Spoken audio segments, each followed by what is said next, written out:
And right here, I'm Clem DeRosa.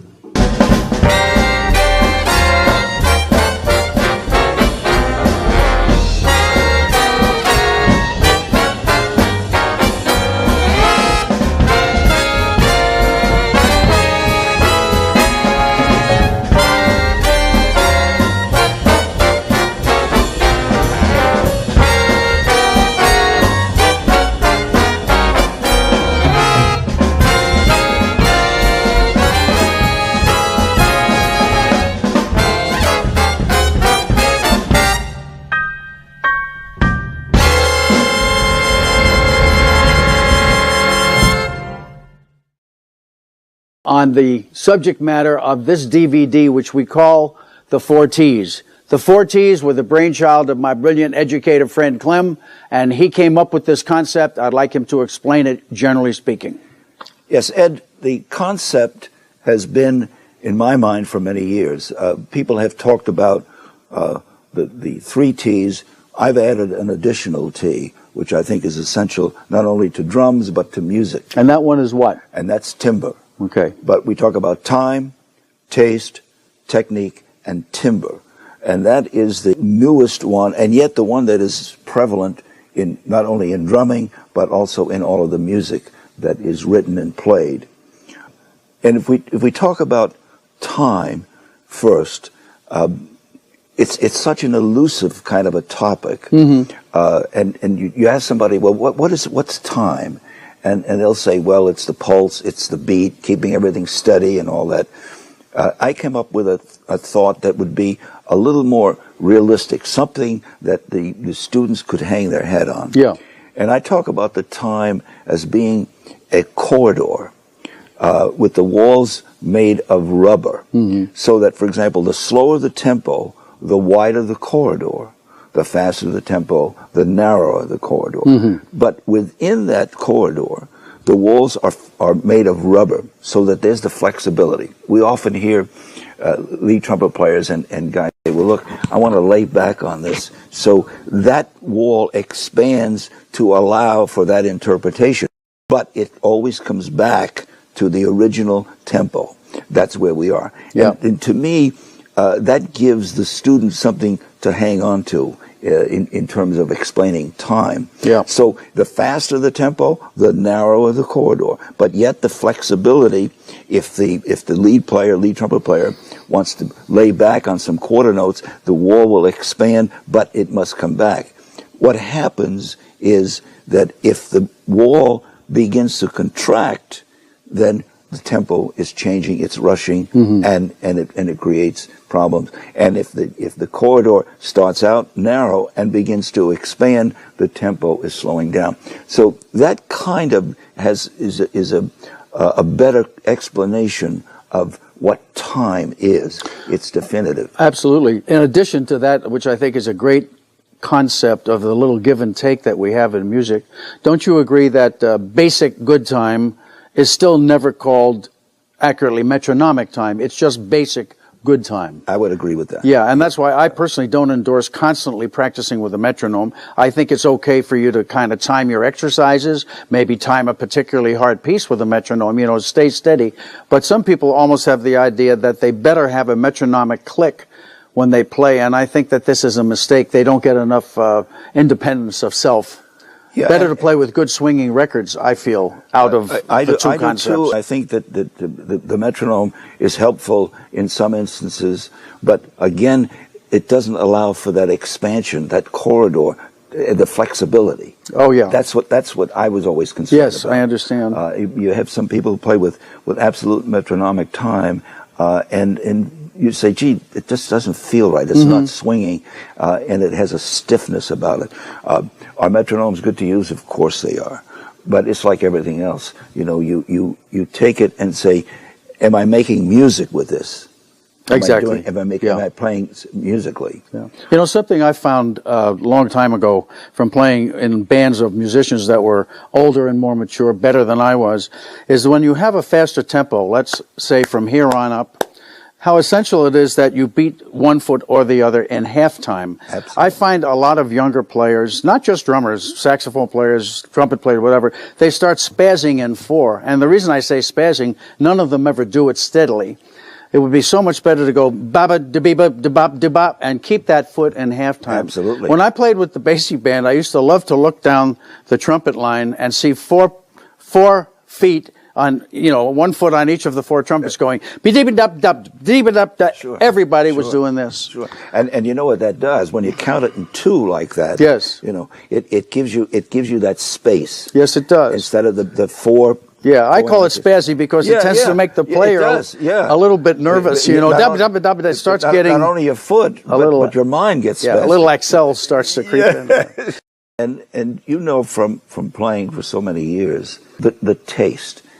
I always think of when you play drums, everything you touch is noise unless you apply it to what's happening musically. That's very true. It's so obvious that you're thinking all the time what's happening to the music, to the arrangement. Mm-hmm. And so you're making something that's tasty.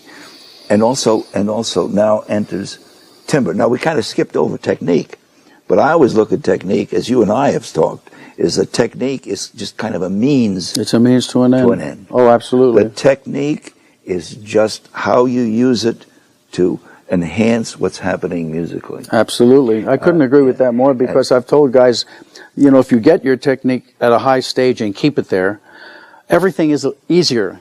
That's the biggest reward. It's not so much can I play a fast lick around the drums, but let's say the tempo is here and you have to play rhythm for 7, 8, 10 minutes.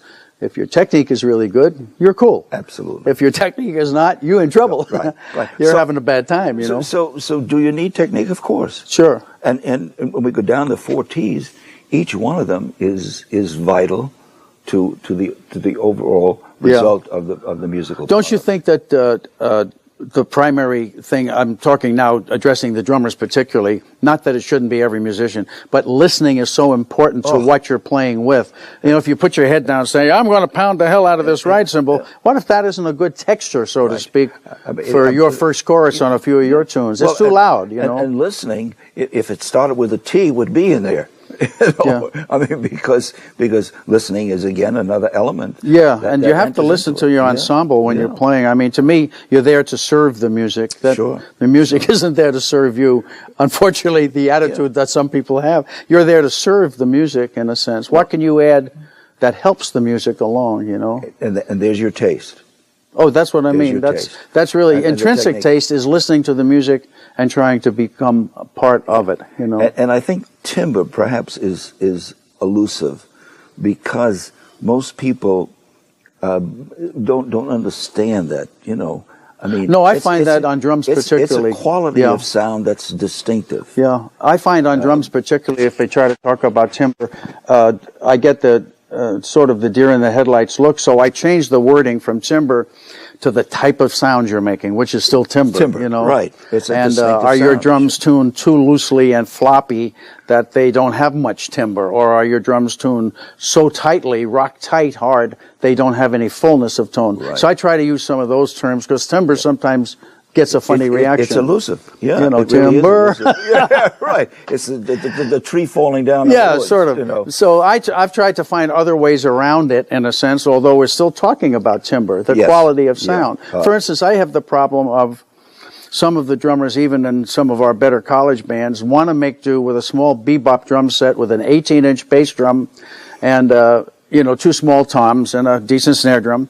And I keep telling them it isn't propelling the band. It doesn't mean you have to have as large a drum as I have here on the right, a 24, but you should at least have a 20-inch drum, which a guy like Mel Lewis used very successfully. Absolutely. And I personally think for most drummers, a 22 might be better because they might be able to use it for rock and roll playing too. So if you have one drum, I think a good 22. But an 18-inch drum, which I invented, believe it or not, back in 1948, I had the first 18-inch bass drum. With a small group. Yeah, and I love the 18-inch bass drum, but it doesn't really project in the big band. No. See, that's again timbre. Yeah, and then the larger drum adds the bottom. Yeah, and you can play it quietly. Absolutely. Well, we're going to talk about that. Oh yeah, we're going to demonstrate some of that. Very much so. Okay, well, we'll move over then for the next segment, and maybe I'll sit at the drums and you'll sit close to me, and we'll discuss a few give and take things. Not only that, but and then we're going to kind of isolate some of those. Oh yeah, we'll do that. So that we can actually say,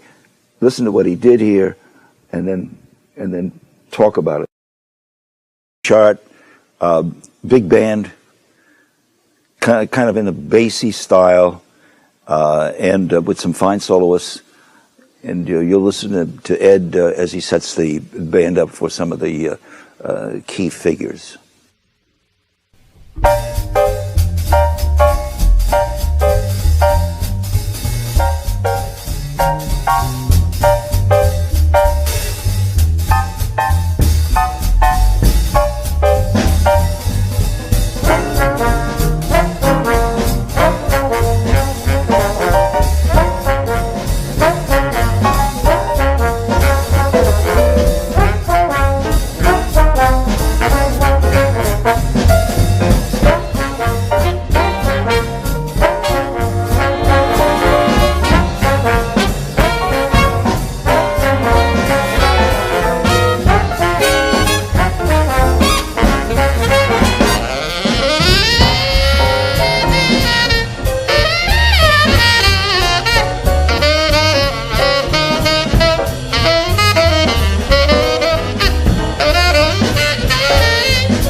Ed, let's talk a little bit about what you're doing on Who's Blue. I start out on the hi-hat playing kind of the typical up and down pattern. And I do that so that I save something for later on when the band gets a little louder and more intense, and I'll go to the ride cymbal. And we talked about that in the very beginning when we were explaining the 4 T's, and that is, it's important to choose what part of your instrument you're going to play on for certain sections. A common mistake made today is playing on this cymbal from top to bottom the whole tune, but it doesn't offer any change of color. So I'm going to demonstrate the up and down motion for a little bit.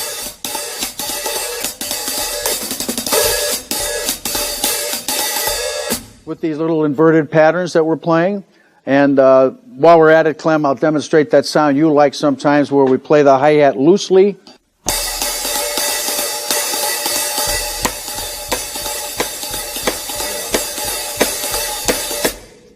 That's a sound that's useful, right? Yeah, what's nice about that is that it's another level of intensity. That's right. Raises the bar a little bit. It raises the bar just a little bit. Yeah. And then the third way would be, of course, in a closed position, and that means the quietest of all the 3 that we're showing you.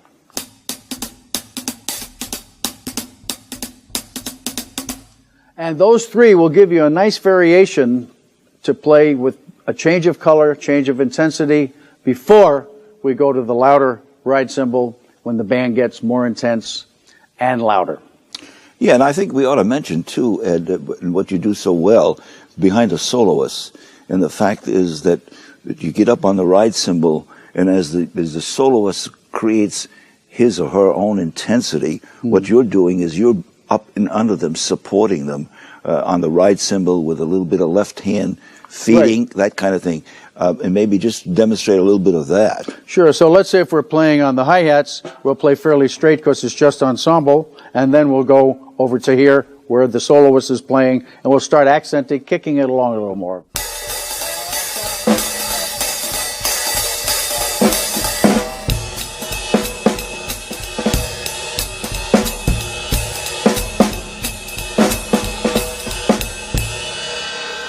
Kind of like that. What's great about that is that it again, it's motivating the soloist to play. But an interesting thing, because we're going to talk about don'ts, but supposing you're playing that way, and now you want to show me, I'm the conductor and the leader, you're going to show me what great technique you have with your left hand. Just play a little bit of that. Yeah. So let's say the tenor player is playing, and you're going...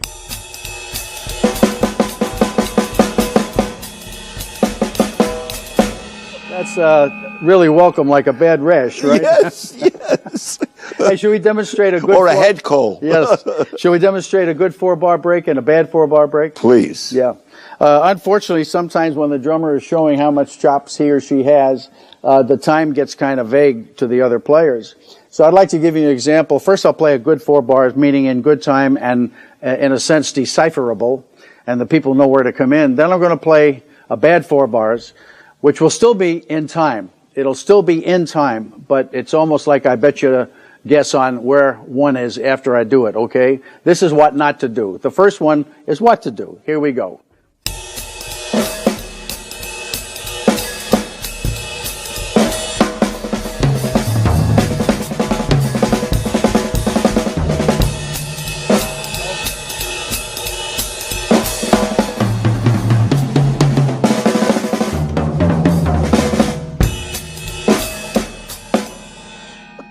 That's one of my worst bad ones. and as the leader, I'm getting a headache and trying to bring the band in. Yeah. But I actually was in basic time. You know, Yes, I mean, yes. the pulse was still going here, but who the hell wants to keep track of that garbage?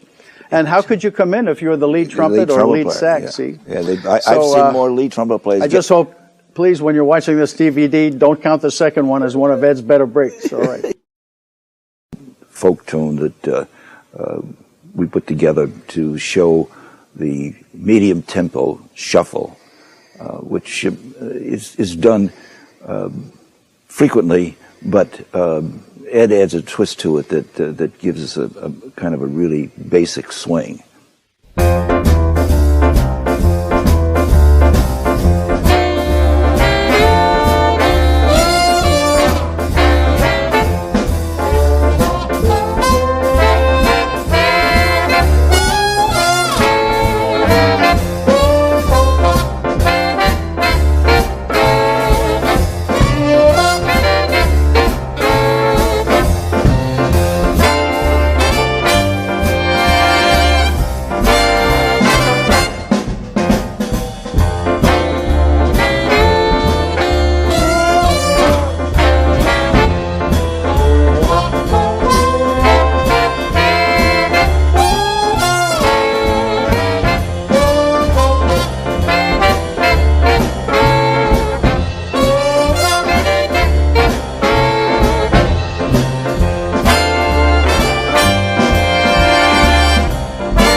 They had the Unfair Jacques that has that light shuffle kind of thing on it.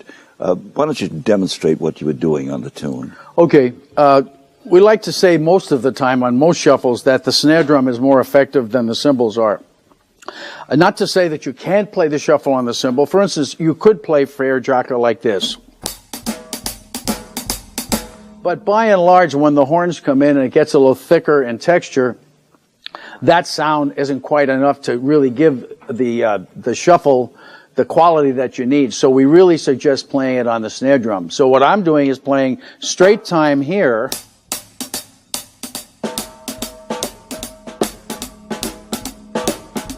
And I'm playing a shuffle on the snare drum. Most of the time that works best. Now if it got extremely quiet, which it doesn't in our arrangement, it would be okay to switch to the first example, which is playing the shuffle here and a little backbeat here. But most of the time, the thing I'm doing on the snare drum works, and Then when the band gets louder, it's the same thing as in the Who's Blues. We then switch to the ride beat here, but we're still going.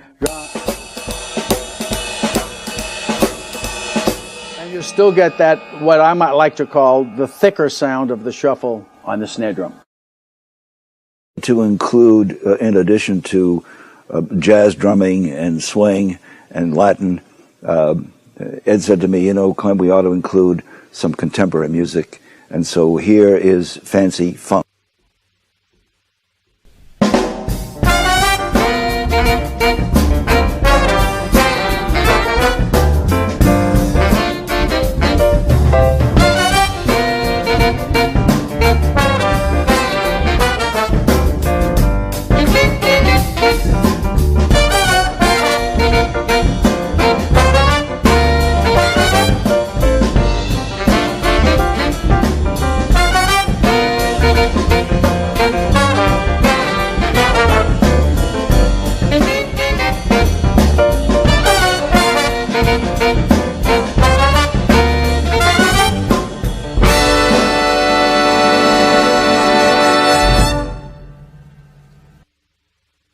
And this is a great tune to show the difference of playing a funk rock thing using the hi-hat. Yes, that's true. As the contemporary players would do it. So why don't you demonstrate what you did on that tape? Sure. Well, on a tune like this funk tune, by the way, I think it's a nice piece that you wrote. It's got that, what I call attitude in it. Yeah, kind of a little nastiness in it, you know. The important thing is to get the inside beats going. That's the important part of a funk tune. So when you're playing it, that you hear.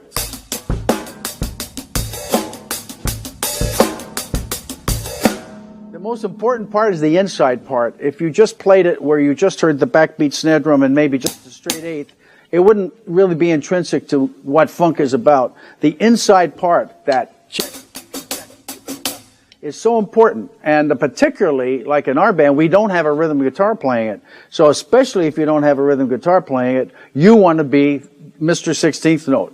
That's the important part. If you have a rhythm guitarist to join you, that's even better. Chicka chicka chaka chicka chicka chicka chak. But if not, you got it. So the important thing is, even when you go to the right cymbal,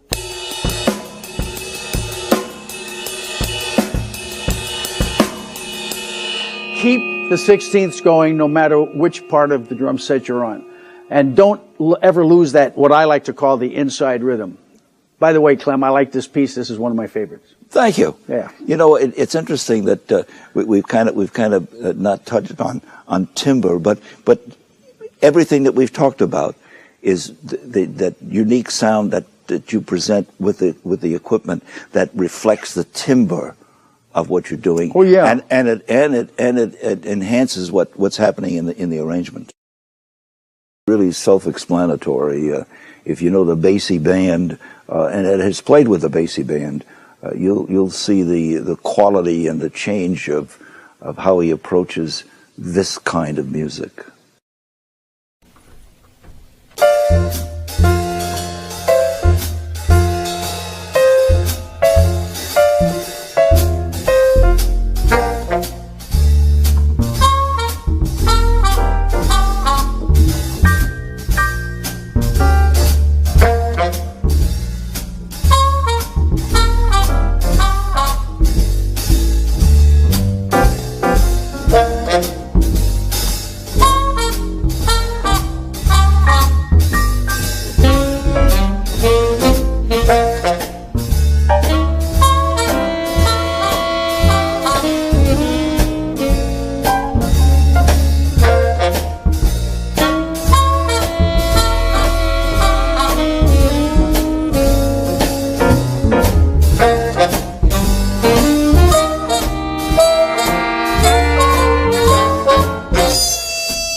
Bassy talk, Ed. Yo. You played with that band. Yes, I did. So Great you pleasure. know the sound, and you did it so beautifully. Why don't you talk a little bit about that? Okay. Well, one of the qualities about the Basie band, and I did have an absolute privilege to play quite a bit and record quite a bit with Count Basie, is that they could swing in a quiet manner, but they had a certain intensity to the swing. And it was even today, it's a hallmark of that band. Well, this piece that Clem wrote kind of captures the Basie quality. And it's a good example of what I demonstrated a little ways back about the hi-hat having different sounds. So I think this would be a good time to show the different textures of the hi-hat that I've already described. First, I'll start out playing the up and down rather quietly behind the piano solo, and then the soft ensemble. And then I get a little bit louder, and I go to the right cymbal, and then I reverse myself and come back to the closed hi-hat in back of the Harmon trumpet solo. And I want you to pay attention to that when you listen to the tune after my explanation, okay? I start the tune this way.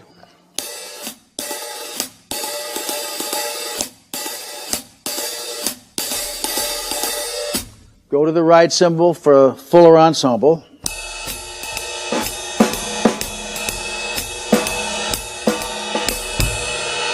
And then, when the Harmon solo comes in with the mute, right, muted trumpet, I'm back to that closed sound I demonstrated before.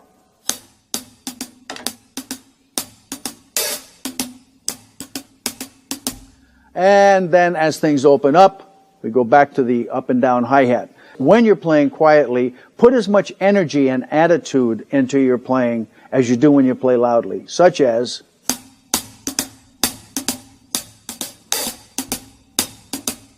Don't just sit there because it's quiet and say, well, I won't have to really concentrate. Sometimes you have to concentrate more.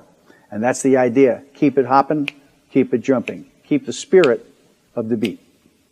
Yeah, and what you did on the close hi-hats, on the take, and also here demonstrated, is the fact that there's a strong enough accent on 2 and 4 so it really locks it in, and yet it isn't overbearing. Yeah, and it isn't stiff. Mm-hmm. Which sometimes happens when they're playing that way. It stiffens up. Yeah. And this is still loose, but you can feel the next level of intensity. Yeah. You know, Clem, something I should mention on this particular tune that I haven't mentioned so far, because it is a critical point, and some drummers may not be aware of it, but I am feathering the bass drum very lightly in all of this stuff I'm doing.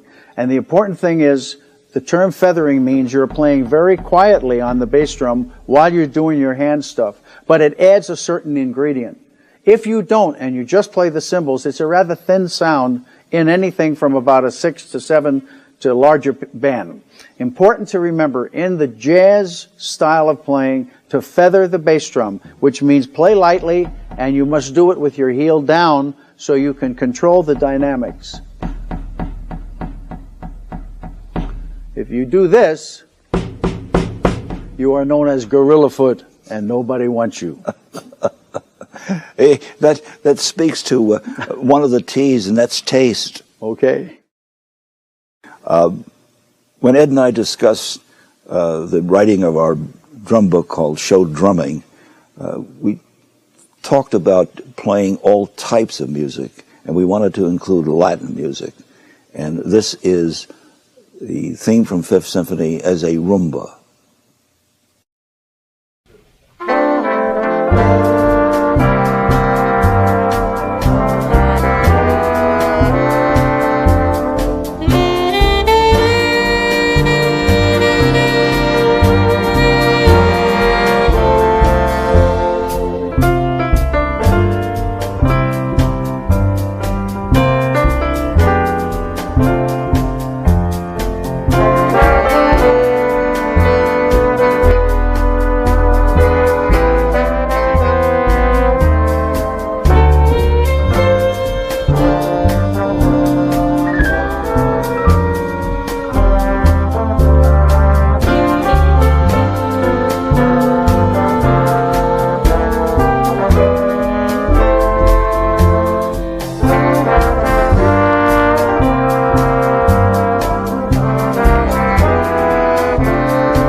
And remember, we talked about playing some Latin, and in developing the structure for the entire DVD, we wanted to include a rumba. Yeah. And that's the theme from the Fifth Symphony. Yeah. In the traditional Latin band, we have a thing called playing the paella, which is on the sides of the timbales.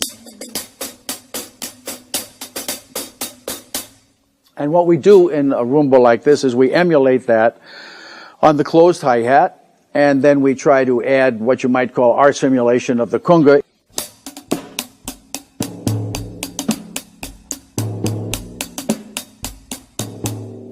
With the sticks, it's simply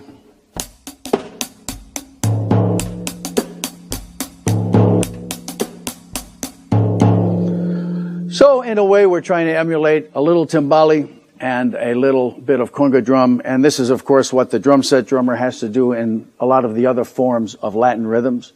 We try to, in a way, do a little timbal, a little conga, and try to make one drum set have a little bit of the fullness of those two players. Shuffle, and we wanted to introduce the playing of a fast shuffle. It's very interesting the way it's played and the way Ed approaches it on the drums. The writing includes an old Italian theme called O Marie. And just listen very closely to what Ed is doing with his left hand.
Ed, when we discussed the charts and the music, we talked about several different ways to play the shuffle. Yeah. And O Marie is another example. Why don't you just take it and show us what you did? Sure. Well, as I showed before, when we had a slower shuffle, which was lighter, and I said you could play it on the hi-hat perhaps if you didn't have a strong ensemble going, we demonstrated that, and then we showed how to play it on the snare drum if it got a little louder. In this particular piece that Clem has arranged and orchestrated, O Marie is pretty raucous in a way, and it's got a lot of spirit. So I think the only way you can really get that shuffle with a little guts to it is playing it on the snare drum. And I'll demonstrate what I did, and then I'll tell you about this sort of sneaky beat that I used that I learned actually from Buddy Rich.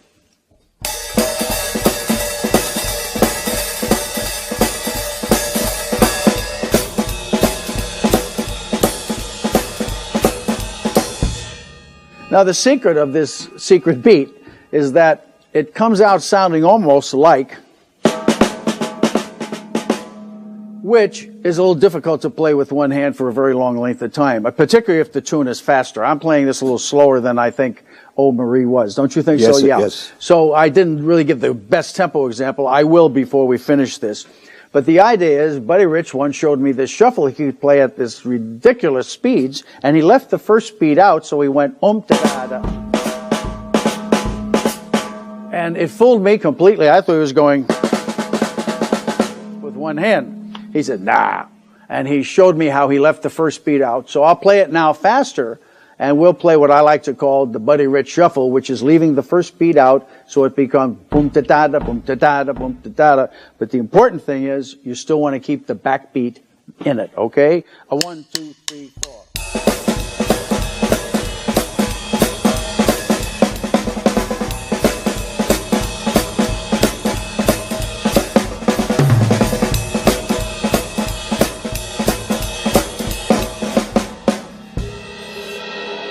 The BR Shuffle. Yes. Which we wanted to include as part of our drum book and also the DVD. So here's Ed and the band playing Stop and Go.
This is a really very simple beat, and it's fairly low-key, the cha-cha.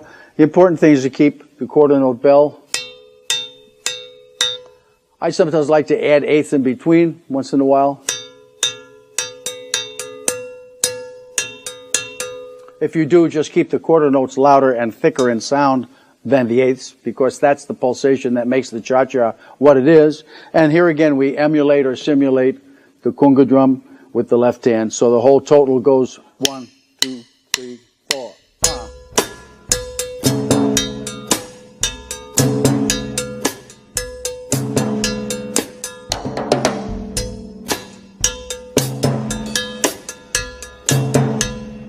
I think an important part of a simple song like this is that it has sort of a traditional type of break at the end of the phrases. And they're usually what you might call typical timbali breaks. You know, stuff, yakatikatong, boom, chink, bonk, dong, gong, kitang, chakatikatong. And it's important to listen to a lot of that kind of music so that you don't want to play a rock lick, a jazz lick. You want to play a Latin lick in Latin music. And I recommend highly any Tito Puente records, any of the fine Tito Rodriguez records. There's a million people we could mention, but any of the authentic Afro-Cuban bands, and you will listen and hear and absorb some of the authentic rhythms. Not just that you can play the rhythmic parts right, but that you play the breaks within the tradition, we call it, okay? Very important. And I particularly am a fan of the late Tito Puente. I had the pleasure to record with him when he sometimes added drum set to Latin bands, and it was a great privilege and a great pleasure to play alongside of him. Great timbal and great vibist and great arranger, by the way, a total musician. Ed, you know, it was interesting, the sound that you're getting, again, going back to Timbre, that the fact that you're holding the index finger and it's not gong, gong, gong, gong on the cowbell. Yeah, we're kind of killing the sound. Yeah. And play it the other way. The other way would be... Yeah, right. Yeah. And that's the one the cows come home, when the cows come home. Yeah, okay. Not applicable to a cha-cha. Okay. A rock and roll tune that is at a different tempo.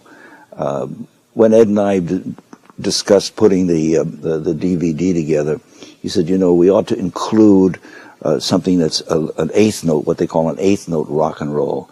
So here's Rockin' Robin.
Rockin' Robin, and you and I had talked about the different kinds of rock playing. Yeah. And we did the fancy funk, and now the demonstration of this, a little different rock and roll. Why don't you show us that? Yeah, because in your fancy funk, it was typical James Brown, I like to call it, you know, the inside 16th notes that we talked about. And I suggested to you, and you did a beautiful job of writing what I like to call just a straight eighth note rock tune, really. That's all it is. I mean, it is not a sophisticated type of rhythm. You want to play really, it's high energy, right? And it's very much continuous backbeat, what you'd call typical rock and roll, where the backbeat is intrinsic and necessary. And you don't really change the beat a heck of a lot from what you initially set, whatever your pattern is. I'm using this type of pattern. And of course, all the typical fills, stuff like that. But the most important thing, I think, is to keep the energy level up on an eighth note rock pattern. So you got to dig in. Yeah. You can't play too polite, and you really have to give it a little attitude. Yeah, and that's what moved this particular chart along. Yeah, good. And you wrote a really nice piece. Thank you for doing that. It's what I like to call more high energy rock. And I hear some people that don't put enough into it. Some drummers do. I mean, some rock drummers play these pieces just great. But I hear some drummers that don't play a lot of rock and roll, sometimes just let it sit there. They don't really put a lot of energy into it. And if you did, it would sort of sound like this. That's the don't. Yeah, that's kind of the don't. It's in time. You couldn't say it's not, but there's nothing there really. Yeah. It's just a tick tick boom, tick tick boom boom. You know, so it's just like really, it's not any different in rock and roll than it is in jazz, and that is that you have to put a certain amount of intensity into getting it to jump, don't you? Absolutely. It doesn't happen by itself. I know. Is a two-beat kind of feel, what we call a Lunsford two-beat kind of feel, which, again, that name may not be familiar to you, but it is an entirely different feel than playing the straight 4/4 swing. It still has its swing, so listen closely to a different approach in a two-feel, Shadows.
One of the things that we've found lacking in a great many drummers today, the fact is that they don't really know how to play with the brushes. They don't get a chance, do they? And they don't get a chance. No, not really. And as a leader of the orchestra, when I'm playing a ballad or a swinging two-feel with brushes that's soft, they just don't know what to do. Yeah. So let's talk about that, Ed. Sure. I know we've talked about that quite a few times. And we want you to understand out there who are watching this DVD, none of this is presented as a criticism. It's just an analysis of things that people need.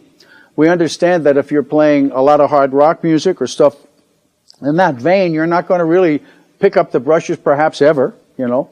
And if you do, you don't know too much what to do if you haven't been taught by a good brush player. The important thing to remember about brush playing is clarity. Make sure the beats are clear.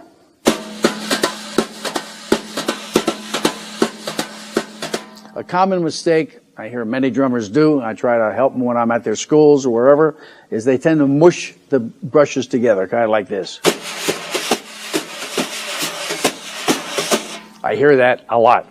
So the important thing is at least the rhythm hand should get off the drum, play it like you would play on a ride cymbal or the closed hi-hat, then add the left hand. In other words, start here.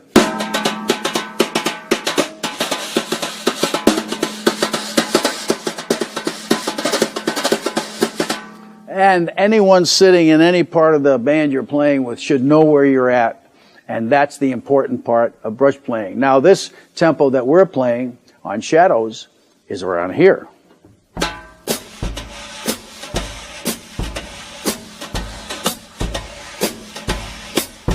That's got a nice 2-beat lope to it, doesn't it? And the brushes really fit the texture of the tune.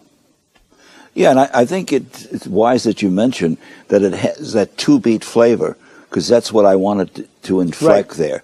Yes. It has that 2-beat flavor. And so when you're playing, if you don't have the clarity, then everything that's been written and the sound of what we're looking for is just not going to happen. That's exactly right. Yeah. You need that pulsation through, even though it's on the bottom, bump, bump, right? Right. Kind of mysterioso. Yeah. And here's again the use of the bass drum. Yeah, right. That puts the bottom on that time feel. Absolutely. Yeah. But no gorilla foot. No gorilla foot. That's no. a don't. Okay. That's a don't. Irish folk song, and what we're showing here is the playing of a ballad with brushes.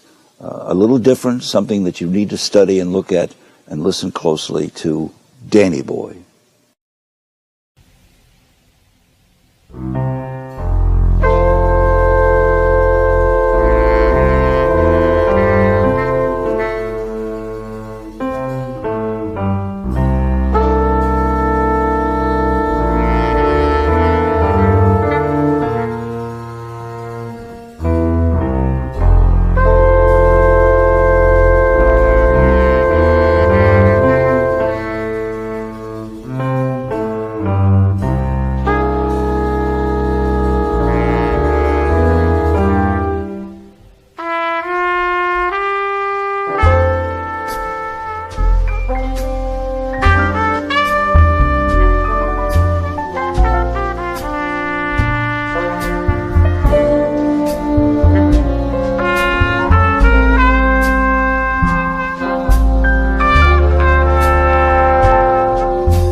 Big band ballad. Ed in front of the band as a leader. If the drummer doesn't know how to play a ballad. What would you say, if you could put it into words for our viewers, what would you say is the biggest complaint on the ballads that you have with the drummer? Mostly because there's no pulse. And lack of clarity, right? Lack of clarity. To use our word from before, clarity. Yes, Yeah. And that's key, because you're playing down in that slower tempo. Yeah. And the bass can't do it all. No. So you've got to have that pulse. You were talking about squishing it. And, Yes, and that, exactly. And another thing they do is just make circles with no pulsation. Yeah. Another thing that they've done that just really drives me crazy is to play a ballad with sticks and clicking on the left hand. Oh, yeah. That's not a good sound. Oh, no. boy. It's just... it's out of context, yeah, isn't it? Yeah, that's distasteful. Yeah, yeah. Well, so show us that. Yeah, sure. As I mentioned before, not to be redundant, but clarity is the word. You just heard it from a man who stands in front of hundreds of bands through the years and has said very often he doesn't hear clarity in ballad playing by the drummer. The important thing is when, this is Danny Boy. Let me show you what I did on Danny Boy.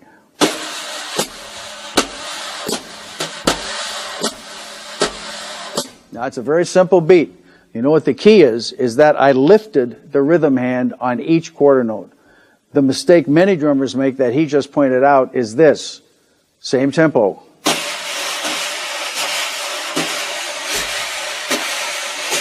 Now, I grant you there's a little bit of rhythm to that, but it's not enough to carry, is it, Clem? It's not enough to carry. No, especially in a bigger band. So the important thing is make sure that the quarter note pulsations are spelled out.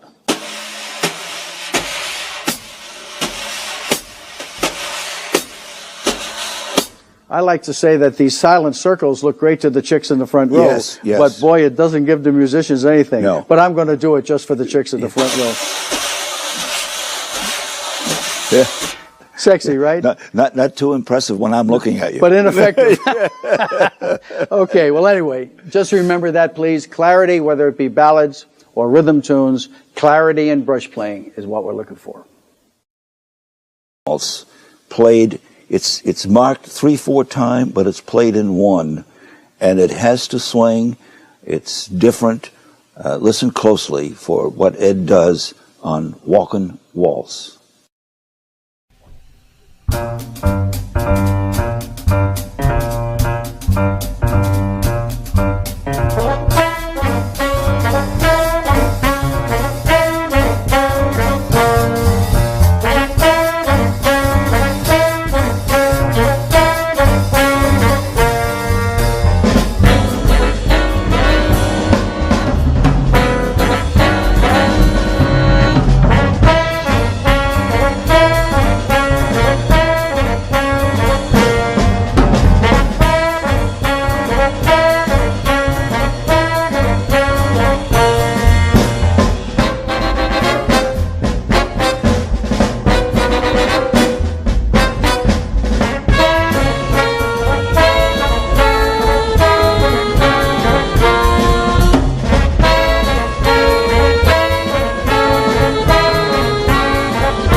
This is an interesting piece of music. Oh, yeah. And difficult. It's in 3/4 time, but actually in 1. Mm-hmm. And the figures that I wrote are difficult to play, as they will observe, especially in the beginning. And I remember when we started to do this, the fact that you said, gee, Clem, I better play some time in there. And it was a good suggestion because the figure is so difficult to play. Yeah, the figure for bass and piano is tricky. Tricky. Yeah. But talk about that. Okay. Well, this is a good example of, Clem had a great idea of sort of a duet between the bass and the piano at this rather fast jazz waltz time, but it was a little hard for them to get a hold of it rhythmically the way it's written. So it helped a lot when I just played closed hi-hat in 3, but with a feeling of 1.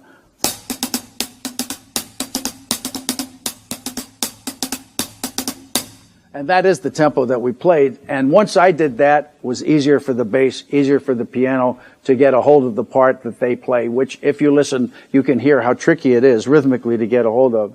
Then when the band started with the ensemble, I opened the hi-hats and played with that 1 feeling this way.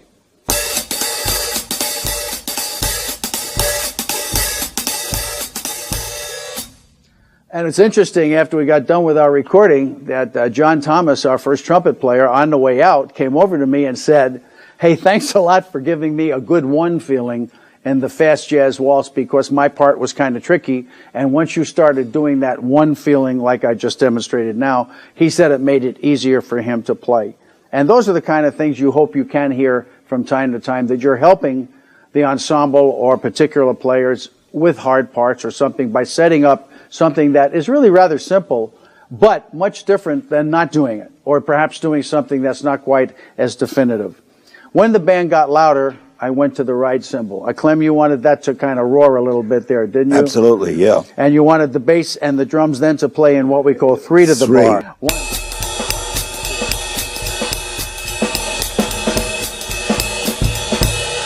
And that's the feeling we kept going, right? Yeah. And then even from that level, it went up another notch on the solos. Oh, yes. Which was very exciting. Yeah, we played louder and it was more so, yeah. Absolutely. And then, of course, we went back right down to where we played the 1 feeling, right? Yeah. And finally, I played quietly. Yeah. Right. And timbre on the drum set is sometimes, I think, best achieved by playing a little more quietly with the mallets, and you get kind of an open melodic sound. You don't hear it too often. A few of our drummers like to do it, beside myself, but would like to do a little of that for you, just to show you the drum set in a different context. And I'm going to put some whipped cream on this, if I say so, and do a little East Indian chanting, which I learned from my great teacher, Ala Raka, while studying the tabla with him. And we hope that you really enjoy this in the sense of this is timbre on the drum set in a different way. And we're going to dedicate this piece to our wonderful director, Keith, and we're going to call it Keith's Blues.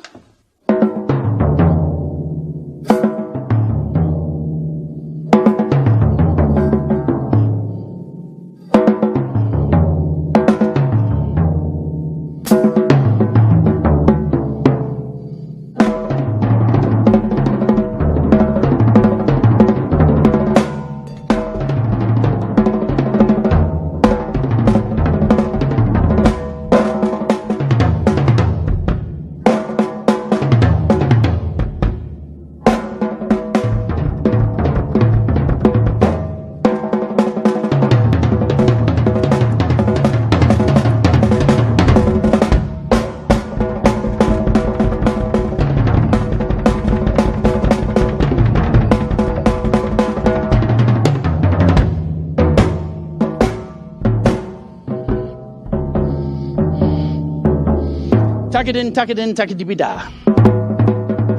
Takadimi takatu takatida da. Takadimi takatu takatida da da. Takatu takati takadibida da. Da. Takada. Takada. Takada.